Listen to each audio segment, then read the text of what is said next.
Hey everybody, it's Derek with MillRight CNC. We're going to turn this piece of aluminum into a Picatinny rail for our airsoft gun using the Mega B2 19x19. We've got the spindle on it and it's equipped with a T-plate bed. We threw a vise on it because you've got plenty of Z clearance for this kind of work. So let's check it out. So the way we're going to go about this, we're going to put a parallel in the vise. We're going to put this on top of the parallel for the first operation. You'll see at the end of the video, I actually do a little CAD CAM walkthrough on this to explain. Noting that we've actually got the vise the other way. After the video, we put the vise on and we change the direction. So not a big deal, just notice that I changed the X and Y directions in CAM. So I'll have the parallel in here. I'm going to pick up this corner here. Now, somebody has already graciously machined this fixed jaw for us, but that's okay because we're just interested in that point right there as the XY origin. We're going to pick that up using our touch plate, and I'll show you how to do that next. Cool. So I have our precision touch plate in the vise. What I did was put the edge of it against this side of the fixed jaw, and there's another recess cut on the opposite side you can't see that I put against this jaw. I gently clamped it in the vise, so I'm going to pick up this corner and this corner. I know that I'm 10 millimeters from the lip. So once I touch this, I'm 10 millimeters from there. Once I touch this side, I'm 10 millimeters from there, plus the radius of the end mill.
It's a really nice surface.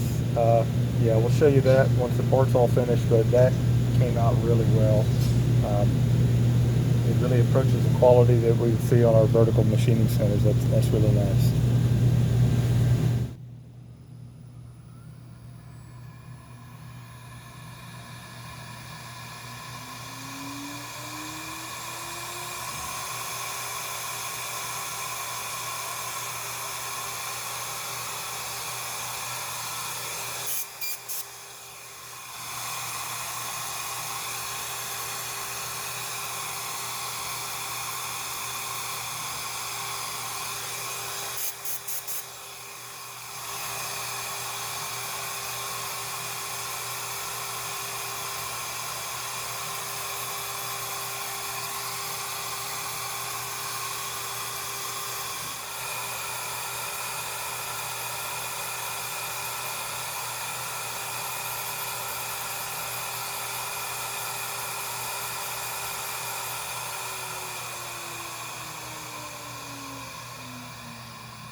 All right, so we have our holes in there now.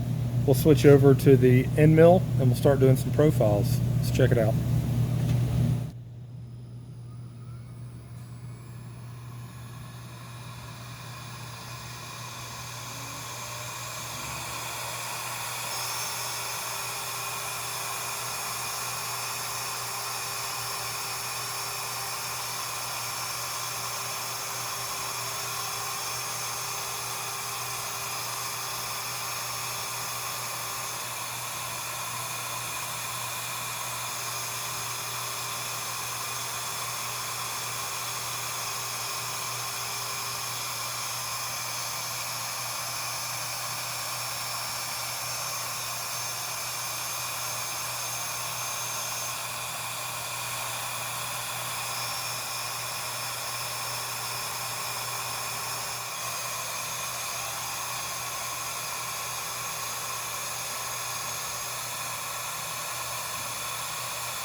That looks nice.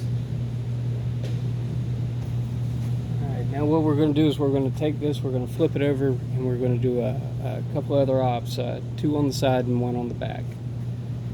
All right, so we've got it flipped over. We're going to do the flip side operation. I've zeroed here to the top of this parallel, and I'm still at the corner of the vise. So we'll get going. All right, the spindle will spool up, it'll face down.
All right, so we've got it faced off. We're moving on to the 1/8 inch end mill.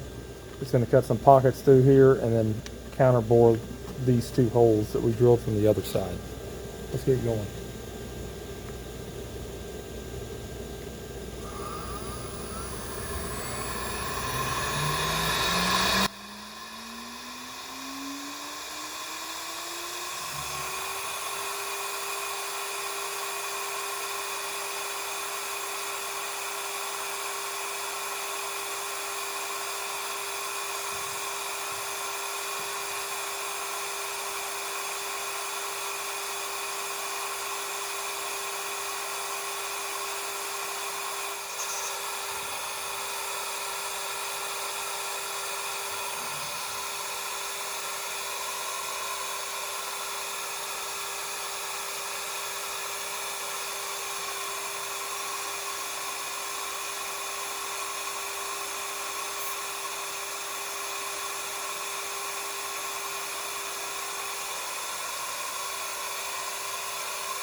All right, so our operation on this side is done. It looks awesome.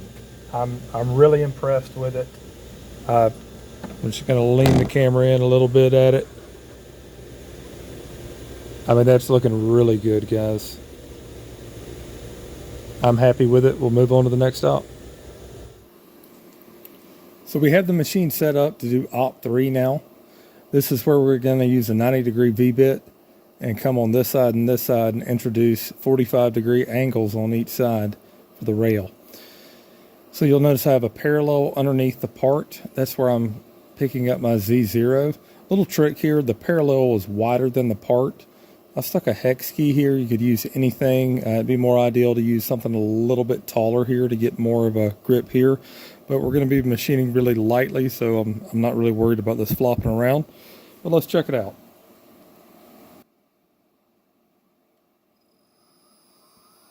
It's just going to move along each side. You can do this side, make the 45, and then the next side.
All right, so that has our 45 degrees formed. We're going to do just a bit of deburring here.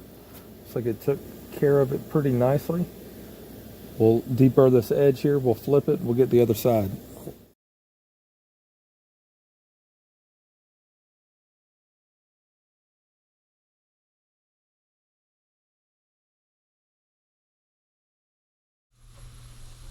So as I mentioned, I was going to show a few things just really quick on the Fusion 360 setup for making this Picatinny rail. So I'm doing this in 4 operations. We're going to get this op 1 here is going to take care of everything on this back side. So there's a few things I'm going to do from here.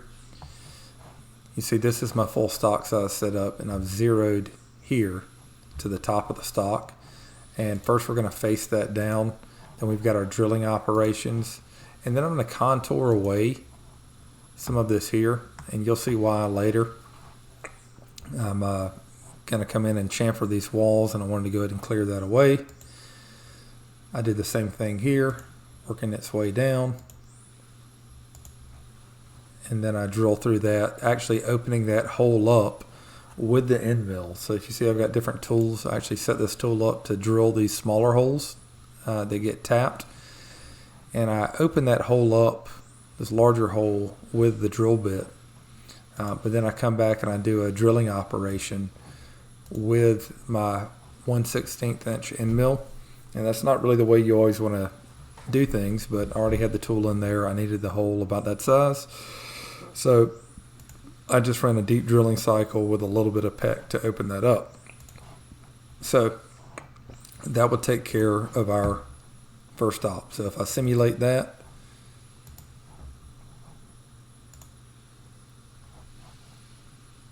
you see about what it's going to look like when we finish that first operation.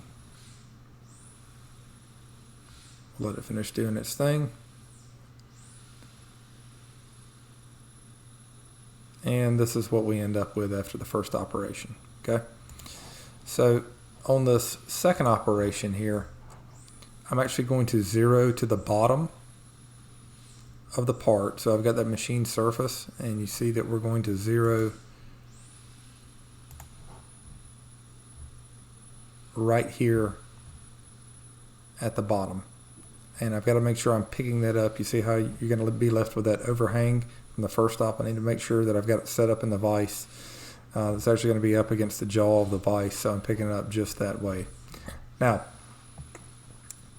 here we've got a lot of stock that we're using to hang on to in the first one. We could have used some smaller stock, but it's what we had laying around, and I'll let the machine work with it. So we face it down, a lot of facing because I had a bigger piece of stock than I needed. And then I'm going to come in here and counterbore that. So I already put the hole in from this other side, and now I've just got to bore that so that the heads of these screws are going to be recessed underneath the surface. I roughed these pockets, and you'll see that I left a little bit of stock to leave here. So you'll see when we make the part, we get a really nice surface finish here. That's because I'm roughing it. I leave a little bit of radial and axial stock, and then I come in here on this finishing operation, and that cleans it up. Comes out really nice. Now, op 3 is where it gets a little funky here. So what I'm doing is I'm setting it up here, and you actually see in the vise, set it up, and I'm zeroing to this point here. If it's not machined away yet, then you're just going to have some stock left here. I'm zeroing to the bottom because I want to make sure that this feature relative to the bottom to the other side is coming out that exact distance. That's why I'm zeroing to the bottom. If I was wrong a little bit up here and left a little more stock in these contour operations that we had here, right here, then maybe I would be wrong if I zeroed there, if something was a little off here. So zeroing to the bottom here helps ensure that I'm going to get that right dimension. So what I did here to accomplish this, if you just try and use a V-bit or something, that's what we ultimately use to chamfer this, is we just use the edge of a 90-degree V-bit. Fusion 360 is not going to like that. So what I did is I created a chamfer tool.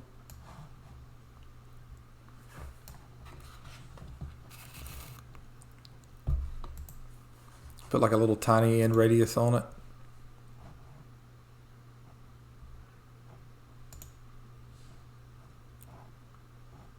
And you see I put a 45-degree taper angle. So that of course doesn't look like what I actually used. It looks a little more like this.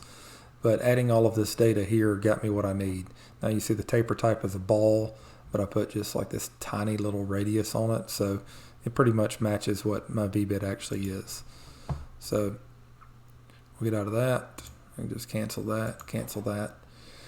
And all I do is I come along each wall and just step down progressively, since it's not really the ideal cutter being a V-bit to form that geometry. I just step down on that side. This here is the actual same operation here. So really and truly all I have to do is flip the part around. I don't need to make this, but for simulation purposes, like if I'm going to simulate all of these, it's just going to show this one side chamfered over here if I don't put in an additional op, and that's why I labeled it op for simulation purposes.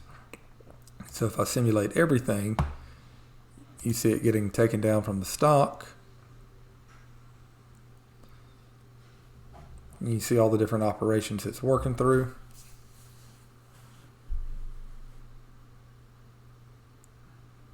It shows you on that second op now. And it's going to move into those final operations here in just a moment. And you'll see why we added the op for simulation purposes. Because if I didn't do that, it wouldn't know that I'm just going to flip it over and do the same operation. So this wasn't meant to be like a full tutorial on how to do it, but I just wanted to show some of the machining logic that we used there. And as you can see from the video, the part came out quite nice.